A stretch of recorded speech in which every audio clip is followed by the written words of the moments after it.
significantly, the people who develop it have over us. Big Tech's role in and reaction to the events that led to the storming of the U.S. Capitol only highlight the concerns about technology that have been mounting for years.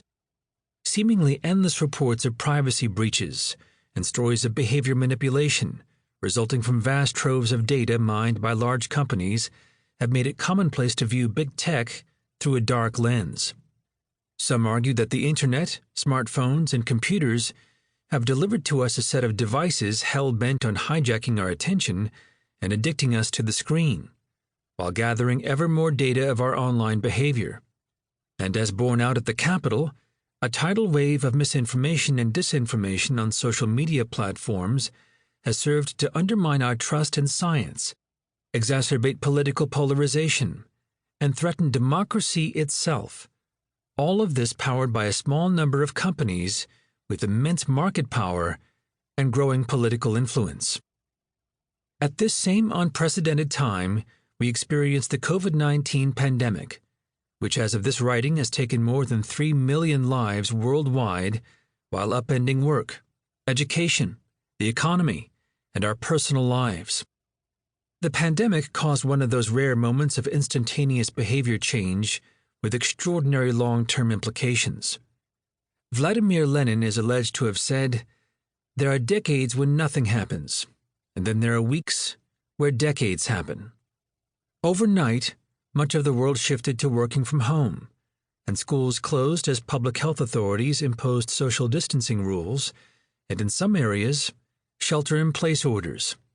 Video conferencing soared as air travel ground to a halt. Technologies for file sharing and workplace collaboration enabled many aspects of the economy to proceed apace.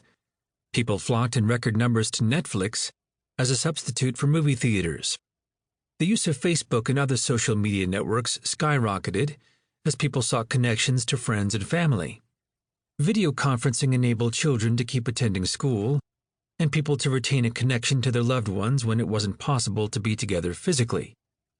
And tech companies across the board stepped up to foreground authoritative scientific information about the pandemic, develop contact tracing apps to help contain it, and deploy artificial intelligence to hasten the development of medical treatments and potential vaccines, and to power robots to handle tasks such as delivering medication to sick hospital patients. In short, our professional and personal lives, our economy, and intimate relationships, and even our health would have been far worse without the Internet and our familiar addictive devices. As we exit the COVID-19 pandemic and enter a new political moment, the window is finally opening for a mature consideration of technology, one that avoids both the techno-boosterism that accompanied its early decades and the tech lash that has followed. Sure, there remain plenty of criticisms to be made of Facebook, the privacy policies of Zoom, the acceleration of automation in an age of smart machines without regard for job displacement, and the toxic misinformation and disinformation flowing through social media platforms. But that just underscores the essential work of our new post-pandemic era. We must strive now to find ways to harness the power of technology to deliver its considerable benefits, while diminishing its equally apparent harms to individuals and societies. We now possess the wisdom to see technological innovation as something other than an external force that works upon us.